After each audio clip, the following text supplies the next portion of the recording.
First, Mr. Golding, hello, good afternoon to you.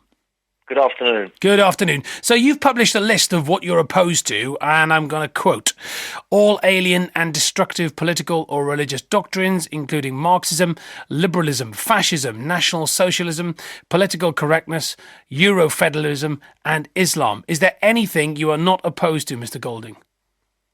Well, the reason we state those in our code of conduct and in our constitution is obviously if people come along and they are inclined to be either fascist or that particular opinion, then that gives us grounds to expel them. That's why we mention those particular ideologies, because they're not compatible with what we stand for. And if you go to the constitutions or code of conduct of most political parties, they state very similar things. So it's a bit childish, in my opinion, bringing something like that up. Right, so you have a code of conduct? We certainly do. Within the party. OK, well, you describe your party as a patriotic political movement, a street defence organisation. What exactly does that mean, Mr. Golding? We are a new political party. We've been going 3 years, but this is our first major election that we've contested. And we are generally sick and tired of being treated like second-class citizens in our own country.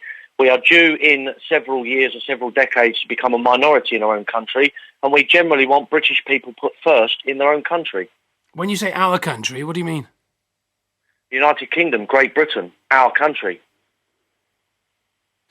Yeah, but the great thing about Great Britain, what puts great in Great Britain is the fact that we are a multicultural, it's a wonderful nation. We have immigrants who've come here.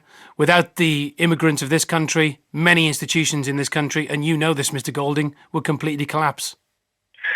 Are you saying, by default then, that the British people are completely unable and incapable of surviving on their own as they have done across the centuries? No, I'm not saying that. No, I'm not saying that at all. You're saying that we need and rely on immigration, otherwise we'd all, end up a poverty-stricken nation. No, I'm just wondering, all those people who have been maybe first-generation immigrants, second-generation immigrants... Yes, and we've got a lot of them in our party. We're not a if they all decided, if they all decided to leave the United Kingdom today, or if you forced them out, I'm suggesting to you that the NHS in Wales and the NHS in the United Kingdom would collapse.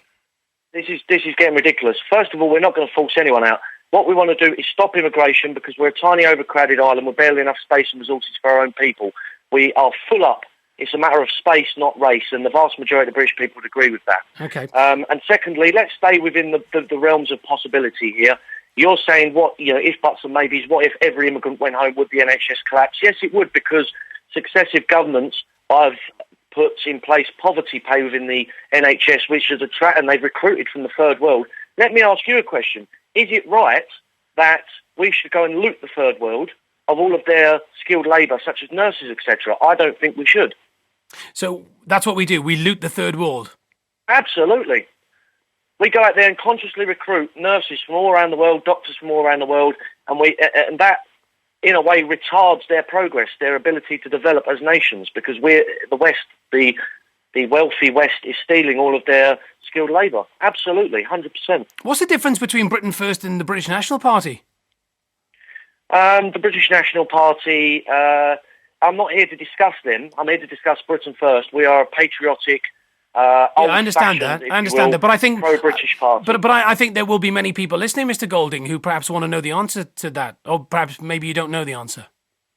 We're nothing like the British National Party. You can tell by all the PR gaffes and the scandals in the media over the years that the BNP is a toxic party. It's in decline. It's about to lose its last elected representatives in this election.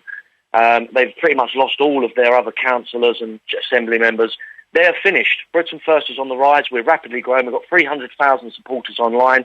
40 million people have looked at our Facebook in the last 7 days. We're quite happy with our progress. We're here to stay, and we will defend our people no matter what. And just finally, Mr. Golding, do you have any links with the English Defence League? No, none at all. In fact, the English Defence League despise us, and we despise them. So we've got no time for largo-louts and idiots that run around the streets in safety, surrounded by police, and act like morons. We've got no time for people like that. We are a disciplined, sensible and responsible organisation with a code of conduct, high standards of behaviour, and that's the way it's going to stay. OK, just a final question. Why do you want to be an MEP? Do you believe in the European Union? No, I don't believe in the European Union. Let's get one thing straight. The European Parliament, which these elections are for, The MEPs have no power at all. They can give a 1-minute speech once a month.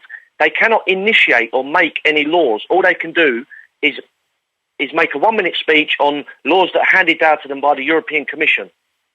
So essentially, it's like a glorified, grandiose House of Lords. It has got no power itself except to tinker in the most minor ways. These elections are just an opportunity for us to stand up there and say, look, we're going to be a minority in our own country. We're second-class citizens as it is. This has to change. Just a final question, Mr. Golding. What would you do with somebody like me? My surname is Mohammed. My dad's from Pakistan. What would you do with me? What would we do with you? Can I stay in this country? Of course. If you're loyal to this country, pay taxes, and you don't try and impose a foreign culture over and above our native traditions, then there is no problem. But most of the people that Britain First is opposing are people like hate preachers and Islamic extremists who are trying to impose their customs over and above our own heritage and traditions. Thank you very much indeed. You didn't frankly have the balls to put country before party.